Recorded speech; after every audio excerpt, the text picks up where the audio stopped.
안녕하십니까, 오토다이어리 오정훈입니다.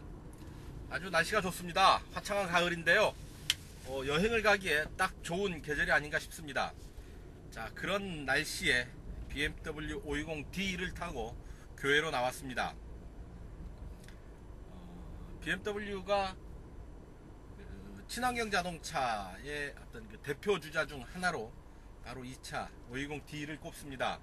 그만큼 연비가 뛰어나고 환경 친화적인 차라는 설명인데요, 과연 그런지 오늘 시승을 하면서 느껴보도록 하겠습니다. 초반 가속을 할 때 살짝 헛바퀴가 돌았고요, 이내 어떤 그 구동력을 확보를 하면서 속도를 높여 나가고 있습니다. 헤드업 디스플레이가 장착되어 있습니다. 앞창을 통해서 이 차의 속도를 직접 확인을 할 수가 있죠. 헤드업 디스플레이가 참 좋다, 편안하다 라는 것을 느낄 때가 바로 이런 데 있죠. 굳이 시선을 따로 돌리지 않아도 이 차의 속도를 확인을 할 수가 있다라는 겁니다. 초반에 속도를 올리기까지 약간 시간이 필요한 듯해 보입니다. 하지만 탄력을 받기 시작하면 꾸준하게 속도를 높입니다. 자, 엔진 소리나 노면 잡소리보다는 바람 소리가 크게 들립니다. 지금 130km 정도 달리고 있는데요, 바람 소리가 들리는 편입니다. 차가 크지만 배기량이 2.0으로 그렇게 큰 편이 아닙니다. 게다가 디젤이지요. 그래서 최고 출력 면에서는 최고 출력만 놓고 본다면 그렇게 탁월한 성능을 가졌다고 보기 힘든 그런 차입니다. 184마력이죠. 하지만 그게 가변 터보차저를 적용을 했고요, 디젤 엔진은 퓨에저 인젝터를 적용한 커먼레일 직분사 방식입니다. 그래서 배기량의 한계를 극복할 수가 있는 겁니다. 엔진의 효율을 최대화할 수 있는 거의 모든 시스템을 다 동원을 했다라고 봐도 되는 거죠. 자, 이제 8단 자동 변속기를 얹었습니다. 그래서 그 엔진의 힘을 최대한 효율적으로 운용할 수 있게 해주는 거지요. 연비 면에서도 연비를 좋게 만드는 데에도 8단 변속기는 분명하게 작용을 합니다.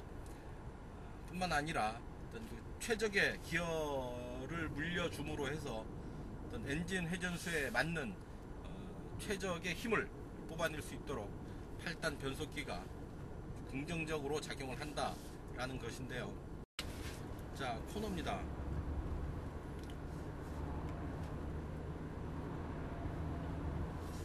아주 세단 후륜구동의 어떤 조종성, 안정적인 무게 배분을 느낄 수 있는 그런 코너링이었습니다.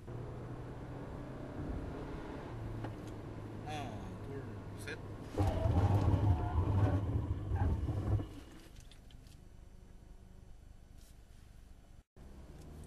자, 제동을 할 때 확실하게 ABS가 작동하는 것, 그리고 정확하게 차체 흔들림을 잡아주는 것을 느낄 수 있습니다. 아주.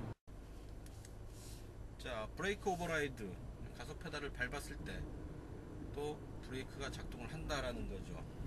두 개를 같이 밟았습니다. 브레이크가 작동하는 거 아실 수 있죠? 유사시에 가속 페달이 밟혀 있더라도 혹은 그 가속 페달에 어떤 신호가 가더라도 브레이크를 작동을 한다면 브레이크가 먼저 작동을 한다라는 겁니다. 자, 엔진 소리는 아주 조용합니다. 진짜 디젤 엔진이 아닌 것처럼, 마치 자기가 아주 조용한 가솔린 엔진인 것처럼 티를 내지 않습니다. 놀랄만한 수준이라고 할 수 있습니다. 유럽 기준으로 할 때 이 차의 연비는 정확하게 20.0km를 갑니다. 1리터로 정확하게 20km를 가는데요, 한국에서는 보다 엄격한 기준을 적용을 하다 보니 18.7km로 조금 낮아졌습니다만 그래도 배기량 2.0L의 어떤 중형 세단으로 아주 놀라운 그 연비 수준이라고 하지 않을 수 없습니다. 당연히 1등급이고요. 어떤 그 동급의 다른 어떤 그 경쟁 모델들보다도 우수한 연비라고 말할 수 있는 것이죠.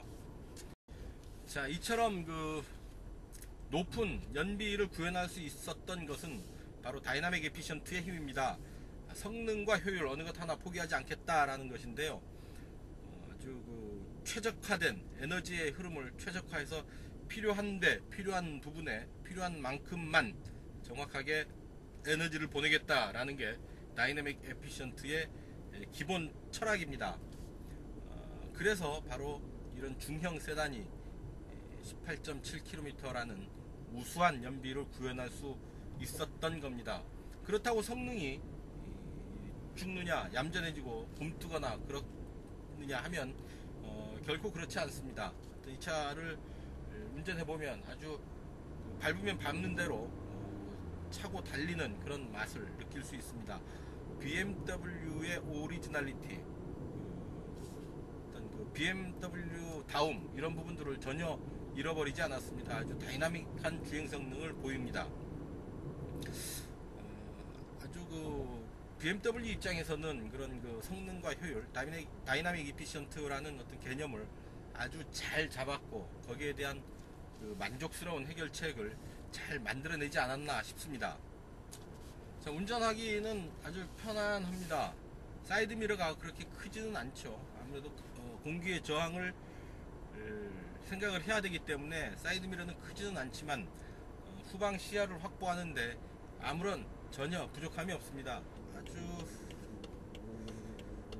긴박한 상황인데 타이어가 펑크가 났습니다.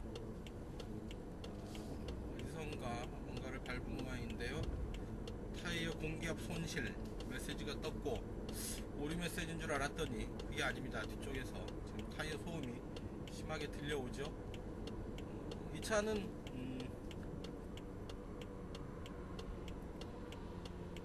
럼플렛 타이어를 적용하고 있습니다. 펑크가 나도 시속 80km의 속도로 80km를 더 갈 수 있습니다.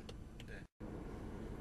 지금 럼플렛 타이어를 경험하고 있습니다. 본의 아니게 타이어가 펑크가 났는지 아니면 어떤 이유로 공기압이 손실이 됐는지 지금 바람이 많이 빠진 상태고요. 하지만 이 차는 스페어 타이어가 없고 대신 럼플렛 타이어가 적용되어 있습니다. 펑크가 나도 시속 80km의 속도로 80km를 더 갈 수 있는 그런 타이어인데요. 럼플렛 타이어의 원리는 그렇습니다. 타이어의 내부에 그 와이어, 그러니까 뼈대를 심어 넣는 거죠. 그래서 바람이 빠져도 그 와이어로 이루어진 뼈대가 차체를 지탱을 해 주는 겁니다. 그래서 그 상태로 일정 거리를 더 달릴 수 있도록 해 주는 거죠. 자, 이 차에는 피렐리 225 55R17 타이어가 적용되어 있습니다. 18인치나 19인치가 아니고 17인치여서 좀 의아스럽긴 하죠. 게다가 55 시리즈의 17인치 타이어여서 좀 의아스럽긴 하지만 그래도 재미있습니다. 연비를 좋게 하기 위해서 최적의 조합을 찾은 결과가 아닐까 하는 생각을 해봅니다. 단도직입입니다. 트렁크의 윗부분을 보면 맨 철판이 그대로 드러나 있습니다. 좀 아쉬운 부분이 있죠. 그래도 프리미엄급의 세단이라고 한다면 그런 그 맨 철판이 드러나는 부분들은 없어야 되지 않을까, 조금 더 정성을 기울여서 마무리를 해야 되지 않을까 하는 그런 생각을 하게 됩니다. 네, 지금까지 BMW 520D 시승했습니다. 어떤 그 하이브리드카 못지않은 친환경성을 엿보게 해주는 그런 차입니다. 디젤 엔진의 가능성, 잠재력 이런 부분들을 확인케 해주는 그런 차가 아닌가 싶습니다. 자, 오늘 시승은 여기까지입니다. Why do you build me up, buttercup baby, just to let me down? I messed you around and then worst of all,